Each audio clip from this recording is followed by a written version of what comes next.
હવામાનની આગાહીના પગલે વિરમગામમાં પણ વરસાદી માહોલ છે। વિરમગામ સહિત ગ્રામ્ય વિસ્તારના વાતાવરણમાં પલટો।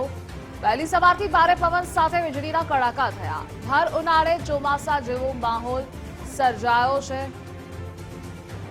12 જિલ્લામાં કમોસમી વરસાદની આગાહી હવામાન વિભાગ દ્વારા કરવામાં આવી છે। ત્યારે વિરમગામના દ્રશ્યો આપ જોઈ રહ્યા છો, જ્યારે ભારે પવન સાથે વીજળીના કડાકા પણ થઈ રહ્યા છે। ચોમાસા જેવો માહોલ સર્જાયો છે।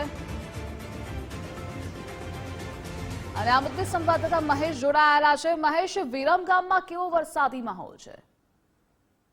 ચોક્કસથી વાત કરવામાં આવે તો વહેલી સવારથી વાતાવરણમાં પલટો જોવા મળ્યો છે। હવામાનની આગાહી મુજબ વિરમગામમાં વહેલી સવારથી ભારે પવન સાથે વીજળીના કડાકા ભડાકા સાથે વરસાદ પડી રહ્યો છે। ત્યારે હાલ પણ એવું લાગી રહ્યું છે કે ભર ઉનાળે ચોમાસા જેવી સ્થિતિ સર્જાઈ છે। જે નીચાણવાળા વિસ્તારો છે ત્યાં આગળ પાણી પણ ભરાઈ ગયા જેવી સ્થિતિ સર્જાઈ રહી છે। જી ધ્રુવ છે। જી મહેશ, જોડાવા બદલ આભાર આપનો।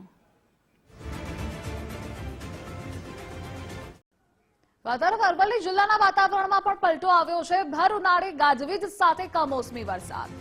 માલપુર, મેઘરજ, મોડાસા સહિત તાલુકામાં વરસાદ। કમોસમી વરસાદને પગલે ખેડૂતોમાં ચિંતાનો માહોલ છે। બાજરી અને જુવાર સહિતના પાકને નુકસાનની ભીતિ છે। વરસાદને પગલે ગરમીમાંથી આંશિક રાહત પણ મળી છે। અરવલ્લીના દ્રશ્યો આપ જોઈ રહ્યા છો કે જ્યાં પણ ધીમી ધારે વરસાદની શરૂઆત થઈ છે।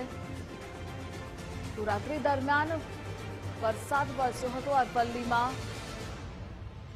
બાજરી, જુવાર સહિતના પાકોમાં મોટા પ્રમાણમાં અસર આ વરસાદની જોવા મળશે ને એટલે જ ખેડૂતો માટે આ વરસાદ આફતરૂપી વરસાદ સાબિત થશે। તો ભર ઉનાળે માવઠું છે અને હજુ પણ આગાહી હવામાન વિભાગ દ્વારા આગામી 5 થી 7 દિવસ સુધી કરવામાં આવી છે। વહેલી સવારથી જ અનેક વિસ્તારોમાં વાતાવરણમાં પલટો પણ જોવા મળી રહ્યો છે। અને આ મુદ્દે સંવાદદાતા વિપુલ જોડાયેલા છે। વિપુલ, અરવલ્લીમાં કેવો વરસાદી માહોલ છે?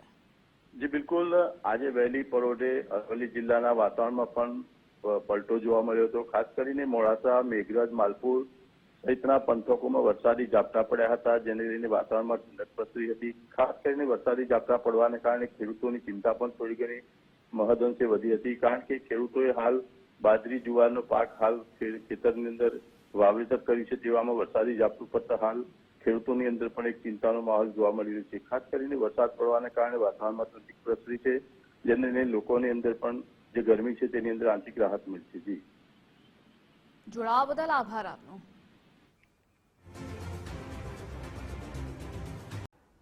તો બનાસકાંઠામાં પણ કમોસમી વરસાદની ભીતિ સેવાઈ રહી છે। મોડી રાત્રે ગાજવીજ સાથે વરસાદ પડ્યો।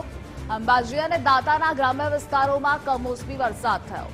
ભારે પવન અને ગાજવીજ સાથે કમોસમી વરસાદ પડ્યો। હવામાન વિભાગે આજથી માવઠાની આગાહી કરી છે। તો બીજી તરફ આ માવઠાના કારણે ખેડૂતોમાં ચિંતા પણ એટલી જ છે।